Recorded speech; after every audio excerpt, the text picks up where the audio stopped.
PyQt5 designer tool గురించి అయితే మాట్లాడదాం. సో ఈ వన్స్ మీరు PyQt5 ఇన్స్టాల్ చేసుకుని డిజైనర్ టూల్స్ని కూడా ఇన్స్టాల్ చేసుకున్న తర్వాత మీరు క్రియేట్ చేసుకున్న వర్చువల్ ఎన్విరాన్మెంట్స్ లోపల స్క్రిప్ట్స్ అనే ఫోల్డర్ ఉంటుంది. ఆ ఫోల్డర్ లోపల మీకు డిజైనర్ అని కనిపిస్తుంటుంది ఈ అప్లికేషన్.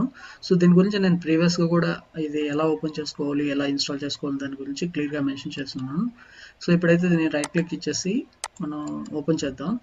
సో దీని యూజర్ ఇంటర్ఫేస్ ఎలా ఏమేమి ఉంటాయి మనకి అనే దాని గురించి అయితే మాట్లాడుకుందాం. ఇది మనం కోడింగ్ రాసేదానికంటే కూడా బెటర్గా మనం త్వరగా డిజైనింగ్ చేసుకోవడానికి బాగుంటుంది అనమాట. బట్ ఫంక్షనాలిటీ ఇవ్వడమే కష్టమైపోద్ది. సో ఇక్కడ క్రియేట్ చేసుకున్న డిజైన్ని మనం తర్వాత ఫంక్షనాలిటీని ఎలా క్రియేట్ చేయాలనే దాని గురించి కూడా మాట్లాడుకుందాం. సో ఫస్ట్ అయితే ఇక్కడ ఒక విడ్జెట్ని తీసుకుందాం. ఒకవేళ మీకు డైలాగ్ బాక్స్ ఓపెన్ చేయగానే రాకపోతే ఇక్కడ ఫైల్ ఉంది కదా, ఫైల్ మీద క్లిక్ చేసి న్యూ అని క్లిక్ చేస్తే సరిపోతుంది అనమాట. లెట్స్ సే ఇట్లాగా. ఓకే, వన్స్ మీకు ఇది ఓపెన్ అవ్వగానే మీకు ఇలా కనిపిస్తుంటుంది ఒక డైలాగ్ బాక్స్. సో ఇక్కడ మనకి డైలాగ్ విత్ బటన్స్ రైట్ అని ఉంది కదా. సో అలాగే dialogue without buttons, main window, widget అని ఉంది. సో ఇవన్నీ మనకి ప్రీడిఫైన్డ్గా మనకు కావాల్సిన టెంప్లెట్ ఫార్మాట్స్ అనమాట. నెక్స్ట్ విడ్జెట్స్లో మనకి ఇక్కడున్న ఈ లెఫ్ట్ సైడ్ కార్నర్లో ఉన్న విడ్జెట్స్ అన్నీ కూడా ఇక్కడ కనిపిస్తూ ఉంటాయి మనకి. సో బట్ మనం ఏంటంటే ఒక విడ్జెట్ని తీసుకోవాలనుకున్నప్పుడు ఇక్కడ విడ్జెట్ మీద సెలెక్ట్ చేసుకొని క్రియేట్ అని క్లిక్ చేశారనుకోండి మనకు ఒక విండో లాగా ఓపెన్ అవుతుంది. సో ఇది మనం తీసుకున్న విండో అనమాట. సో ఇది మన మెయిన్ విండో. ఓకే, దీంట్లోకి మనం మల్టిపుల్ విడ్జెట్స్ని లైక్ ఇక్కడ మనకి vertical layout, horizontal layout, grid layout, form layout ఇవన్నీ ఉన్నాయి. ఇవి లేఅవుట్స్ అనమాట. మనం ఫామ్స్ని HTML CSSలో ఎలా డిజైన్ చేస్తుంటామో అలా డిజైన్ చేసుకోవడానికి హెల్ప్ అవుతాయి అనమాట అలైన్మెంట్ కోసం. ఓకే, నెక్స్ట్ ఇక్కడ పుష్ బటన్స్ అంటే మనకి ఇంతకుముందు వచ్చింది కదా push buttons, okay, yes or no అట్లా అడుగుతుంది కదా, ఆ టైప్ ఆఫ్ పుష్ బటన్స్ అనమాట. సో దీంట్లో మనం డబుల్ క్లిక్ చేసి ఓకే అని క్లిక్ చేస్తే మనకి ఇక్కడ ఒక ఓకే బటన్ క్రియేట్ అయింది చూడండి. అలాగే మనం అగైన్ ఇంకో బటన్ తీసుకొని డ్రాగ్ చేయాలన్నమాట ఈ సర్ఫేస్ మీదకి. సో ఇక్కడ క్యాన్సిల్ అని ఇచ్చామనుకోండి. సో దీని మీద డబుల్ క్లిక్ చేసి క్యాన్సిల్ అని ఇస్తే సరిపోతుంది. Okay, cancel button. ఓకేనా. సో దానికి సంబంధించిన హైరార్చీ అంతా కూడా ఇక్కడ కనిపిస్తుంటుంది. మనం ఫామ్ విడ్జెట్ని క్రియేట్ చేసుకున్నాం, దాని తర్వాత ఒక పుష్ బటన్ యాడ్ చేసాం, ఇంకో పుష్ బటన్ యాడ్ చేసాం.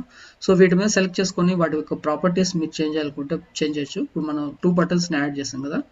సో ఇప్పుడు నేను బటన్ 2లో ఉన్నాను, అంటే క్యాన్సిల్ బటన్ అది. సో దానికి సంబంధించిన లెంత్ని నేను పెంచాలనుకుంటే ఇక్కడి నుంచి అయినా చేంజ్ చేయొచ్చు అనమాట, లెంత్ విడ్త్. ఓకే, సో ఇది axis, y axis, right side left side జరపడానికి. ఇప్పుడు యాక్సెస్ విడ్త్ని జరుపుతున్నాం. అలాగే మనం హైట్ని కూడా మాడిఫై చేసుకోవచ్చు అనమాట. సో దానికి సంబంధించిన టెక్స్ట్కి సంబంధించిన డీటెయిల్స్ కూడా మనకి ఇక్కడ ఉంటాయి. ఫాంట్ ఏది కావాలంటే ఇది మనకి ఇచ్చుకోవచ్చు ఇక్కడ. అండ్ ఇది నాకు బోల్డ్గా కావాలి, అండ్ ఇది నేను 10 సైజ్ ఇస్తున్నాను. సో చూడండి ఫాంట్ సైజ్ అనేది చేంజ్ అయింది అనమాట. సో ఇంకా మనకి బోల్డ్, ఇటాలిక్ ఇట్లా చాలా ఉంటాయి దీనికి సంబంధించి. అండ్ బటన్ 1 సెలెక్ట్ చేసుకొని మీరు దానికి సంబంధించిన ప్రాపర్టీస్ని చేంజ్ చేయొచ్చు. అంటే ఫామ్కి సెలెక్ట్ చేసుకొని ఫామ్ టైటిల్ మీరు కావాలంటే ఇక్కడ ఫామ్ అని ఉంది. సో దీన్ని మనం హలో అని ఇచ్చాము. ఇక్కడ హలో అని ఇస్తే చూడండి విండో టైటిల్ హలోగా మారిపోయింది. ఓకేనా. సో ఇట్లాగా మనం ఇవ్వచ్చు అనమాట. దీనికి సంబంధించిన మీకు ఇక్కడ దానికి హైరార్కీ అంతా కనిపిస్తుంటుంది.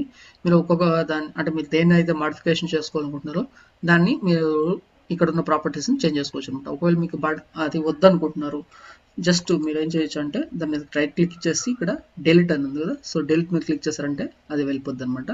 విడ్జెట్స్ని డ్రాగ్ చేద్దాం దీని మీదకి. సో ఇక్కడ కమాండ్ లింక్ బటన్ అయితే ఉంటుందన్నమాట. ఇక్కడ మనం డబుల్ క్లిక్ చేసి దీనికి ఇన్ఫర్మేషన్ రాయొచ్చు. అలాగే లిస్ట్ వ్యూ ఉంది. సో మనం ఏదైనా మల్టిపుల్ ఐటమ్స్ మనం చూపించాలనుకున్నప్పుడు లిస్ట్ వ్యూలో యాడ్ చేయొచ్చు. ఎగ్జాంపుల్గా ఇప్పుడు మనం ఈ క్యాన్సిల్ బటన్ని ఓకేని లిస్ట్ లాగా తీసుకుంటే మనం దీంట్లోకి డ్రాగ్ చేస్తే అవన్నీ కూడా దాంట్లోకి వెళ్ళిపోతాయి అనమాట. ఓకేనా. సో అట్లాగే మనకి టేబుల్ వ్యూ ఉంటుంది. ఓకే, సో టేబుల్ వ్యూలో కూడా మీరు ఈ విడ్జెట్స్ని డ్రాగ్ చేయొచ్చు. ఓకే, సో ఇవి మనం ఐటమ్స్ని చూడడానికి. మళ్ళీ ఇంకా లిస్ట్ విడ్జెట్స్ ఇవన్నీ కూడా ఉన్నాయి. లిస్ట్ విడ్జెట్స్ని కూడా మీరు యాడ్ చేయొచ్చు దీని లోపలికి. మీరు ఇందాక మనం డ్రాగ్ చేసిన బటన్స్ని కూడా మనం దీంట్లోకి యాడ్ చేయొచ్చు అనమాట. ఇప్పుడు రేడియో బటన్ తీసుకొస్తున్నాం చూడండి. సో ఇవన్నీ డిలీట్ చేద్దాం. సో మీరు బ్యాక్ స్పేస్ సెలెక్ట్ చేసుకుని బ్యాక్ స్పేస్ ఇచ్చేసారంటే వెళ్ళిపోతాయి అనమాట అవన్నీ కూడా. ఓకే, సో ఇప్పుడు ఎగ్జాంపుల్గా మనం ఇది డెవలప్ చేసామనుకుంటే రేడియో బటను. ఓకే, సో ఇక్కడ చెక్ బాక్స్ ఉంది, చెక్ బాక్స్ని కూడా తీసుకొస్తుంది. ఇవన్నీ ఫామ్కి సంబంధించిన డీటెయిల్స్ అనమాట. ఓకే, సో ఇప్పుడు మనం దీన్ని ఇంకా మనకి స్క్రోల్ బటన్ ఉంది, డేట్ టైం ఎడిట్, ఓకేనా. సో క్యాలెండర్కి సంబంధించినవి అన్నీ కూడా ఉన్నాయి ఇక్కడ. అండ్ కొంచెం కిందకి పోతే మనకి ఎల్సిడి ప్రోగ్రెస్ బార్ ఉంది. ఓకే, సో ఇవన్నీ ఉన్నాయి. సో వీటిని మనం ఒకవేళ మనం డెవలప్ చేసిన తర్వాత ఎలా ఉంటుందో చూడాలనుకుంటే Ctrl+R ప్రెస్ చేశారనుకోండి, మీకు ఆ ప్రివ్యూ డిజైనర్ విండో అనేది ఓపెన్ అవుతుంది అనమాట. సో వన్స్ మీరు డెవలప్ చేసిన తర్వాత మీ సాఫ్ట్వేర్ అనేది ఈ విధంగా కనిపిస్తుంది అనేది మనకి ఇక్కడ అర్థమవుతుంటుంది. ఇదేమో డిజైనింగ్ చేస్తుంది, ఇదేమో వన్స్ మనకి ఇది ప్రివ్యూ విండో అనమాట. ఓకేనా. సో ఇంకా ఇక్కడ చాలా విడ్జెట్స్ అయితే ఉన్నాయి, మనం దీని మీదకి ట్రాక్ చేయలేము. ఓకే, ప్రోగ్రెస్ బారు, ఎల్సిడి నంబర్ బారు. ఓకేనా. సో ఇట్లాగా మనకి చాలా అయితే విడ్జెట్స్ ప్రీ డిఫైన్డ్గా వీళ్ళు ఇచ్చున్నారు. ఒకసారి మీరు కూడా ట్రై చేయండి, ఎక్స్ప్లోర్ చేయండి దీన్ని. ఓకేనా. సో ఎక్స్ప్లోర్ చేయండి, దీనికి సంబంధించిన కంట్రోల్స్ అన్నీ కూడా ఇవే అనమాట. ఓకే, ఫర్దర్గా మనం డెవలప్ చేస్తున్నప్పుడు మాట్లాడుకుందాం.